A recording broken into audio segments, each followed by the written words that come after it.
নমস্কার প্রশিক্ষক এবং শিক্ষার্থীরা, আজ আমরা নির্দেশনামূলক ফাংশনগুলির সংগঠন এবং পরিচালনার বিষয়টি অন্বেষণ করছি। এই পাঠের শেষে আপনি সক্ষম হবেন প্রশিক্ষণ এবং ব্যবস্থাপনার দায়িত্ব, শিক্ষা বা প্রশিক্ষণ ব্যবস্থাপনার পরিকল্পনা, শ্রেণীকক্ষ ব্যবস্থাপনা নিতে। ইনস্ট্রাকশনাল এলাকায় প্রশিক্ষণের দায়িত্ব। শিক্ষাদান এবং প্রশিক্ষণ হলো একটি জটিল কার্যকলাপ যার মধ্যে জ্ঞান, দক্ষতা এবং উচ্চতর নির্দেশের কৌশল জড়িত। শিক্ষক বা প্রশিক্ষকের দায়িত্বের মধ্যে রয়েছে পরিকল্পনার আয়োজন এবং শিক্ষাদানের জন্য প্রস্তুতি, পাঠ নির্ধারণ, অধ্যয়ন কার্যক্রম পরিচালনা, দক্ষতা প্রদর্শন, দক্ষতা অনুশীলন পরিচালনা, গ্রুপ আলোচনা, পর্যালোচনা এবং প্রগতিশীল পরীক্ষা এবং আলোচনা পরিচালনা এবং ডায়াগনস্টিক্স এবং প্রতিকারমূলক কাজ প্রদান করা। এই সমস্ত কার্যক্রমের মাধ্যমে শিক্ষককে পরিকল্পনা, প্রস্তুতি, ব্যাখ্যা, প্রশ্ন এবং দিক নির্দেশনা দিতে হয়। Managerial responsibility in instructional area.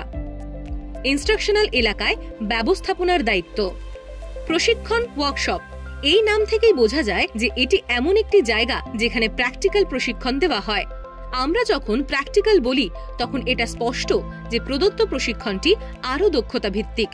সুতরাং যখন আমরা একটি নির্দিষ্ট বাণিজ্যের জন্য যন্ত্রপাতি এবং সরঞ্জামগুলি পাই, তখন এটি একটি সুশৃঙ্খলভাবে সাজানোর দায়িত্ব একজন সংশ্লিষ্ট প্রশিক্ষকের।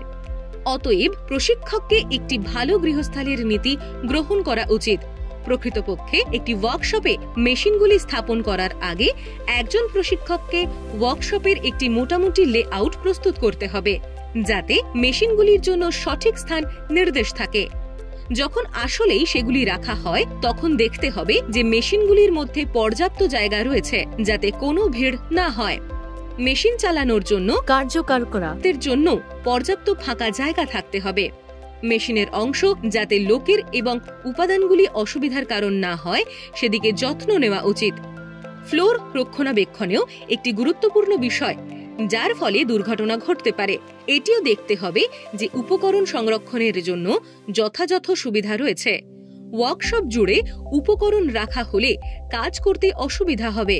এই বিষয়গুলি ছাড়াও একজন প্রশিক্ষককে ওয়ার্কশপ ডিজাইন করার সময় অন্যান্য সুবিধাগুলিও, যেমন সঠিক বায়ু চলাচল, আলো, সঠিক রঙের ব্যবহার, ফার্স্ট এড বক্সের প্রাপ্যতা এবং অগ্নি নির্বাপক যন্ত্র, পরিচ্ছন্নতা ইত্যাদি ওয়ার্কশপে উপলব্ধ করা হয়েছে কিনা সেদিকে খেয়াল রাখতে হবে।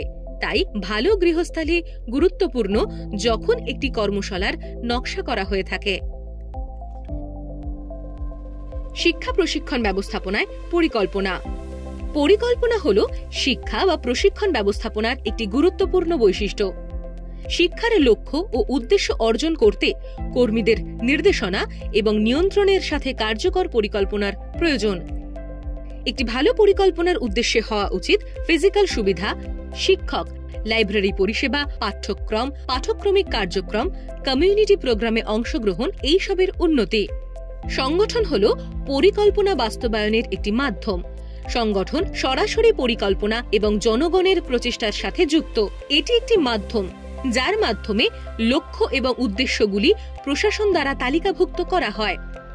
শ্রেণীকক্ষ প্রক্রিয়া সংগঠিত করার জন্য একটি ভালো পরিকল্পনা প্রস্তুত করার জন্য বিবেচ্য বিষয়গুলি হল: পরিকল্পনার উদ্দেশ্য অবশ্যই নির্ধারণ করতে হবে। শ্রেণীকক্ষ কার্যক্রমের পরিকল্পনা, সংগঠন ও ব্যবস্থাপনা স্পষ্টভাবে দৃষ্টি ও লক্ষ্যের ভিত্তিতে প্রণয়ন করতে হবে। শিক্ষার্থীদের বিভিন্ন চাহিদা এবং আগ্রহ পূরণের জন্য পরিকল্পনা অবশ্যই সাজাতে হবে। পরিকল্পনা সাজানো এবং পরিচালনার দ্বারা অর্জন করা মান নির্ধারণ করা আবশ্যক এবং কর্মক্ষমতা নিরীক্ষণ করা আবশ্যক। অভিজ্ঞতার মাধ্যমে পরিবর্তন বা উদ্ভাবনের জন্য পরিকল্পনাগুলি যথেষ্ট সহজ হতে হবে। পরিকল্পনা পরিচালনায় যুক্ত সকলের সম্পূর্ণ যোগাযোগ থাকতে হবে। পরিকল্পনা অবশ্যই অর্জনযোগ্য হতে হবে। শ্রেণীকক্ষ ব্যবস্থাপনা হল মানব সম্পদ, ফিজিক্যাল সোর্স, নীতি ও ধারণার সর্বোত্তম ব্যবহারের মাধ্যমে ইনস্টিটিউটকে উন্নয়নের দিকে নিয়ে যাওয়ার একটি প্রক্রিয়া, যা সমস্ত উদ্দেশ্য অর্জনে সাহায্য করে থাকে। বরং সেগুলির মধ্যে যথাযথ সমন্বয় ও বোঝাপড়ার প্রয়োজন। শ্রেণীকক্ষ ব্যবস্থাপনা নিঃসন্দেহে শিক্ষকদের ব্যবস্থাপনাগত দক্ষতার উপর নির্ভর করে। শিক্ষকদের শ্রেণীকক্ষ ব্যবস্থাপনার সাথে সম্পর্কিত বিভিন্ন বিষয়ে প্রশিক্ষণ দিতে হবে, যেমন অর্থপূর্ণভাবে শেখার প্রক্রিয়া সংগঠিত করা, শিক্ষার্থীদের তাদের সম্ভাব্য ক্ষমতা তুলে ধরার জন্য একটি প্ল্যাটফর্ম তৈরি করা, শিক্ষার্থীদের জানা, শিক্ষার্থীদের অনুপ্রাণিত করা, প্রত্যেক শিক্ষার্থীর কৃতিত্বের মূল্যায়ন করা, একটি অনুপ্রাণিত পরিবেশ তৈরি করা যা শেখার জন্য উপযুক্ত। তাই শিক্ষার্থী এবং শিক্ষকদের এই দক্ষতায় শিক্ষিত করা খুবই প্রয়োজন, যাতে তারা কার্যকর ক্লাসরুম ম্যানেজার হতে পারে। এই বিষয়টি বর্ণনা করে প্রশিক্ষণ এবং ব্যবস্থাপনার দায়িত্ব, শিক্ষা ও প্রশিক্ষণ ব্যবস্থাপনায় পরিকল্পনা, শ্রেণীকক্ষ ব্যবস্থাপনার বিষয়ে জানতে। আমি আশা করি আপনি এই বিষয়টি বুঝতে পেরেছেন এবং আমাদের পরবর্তী ভিডিওতে আমরা নতুন উত্তেজনাপূর্ণ ধারণাগুলি শিখব। ততক্ষণ নিজের খেয়াল রাখুন।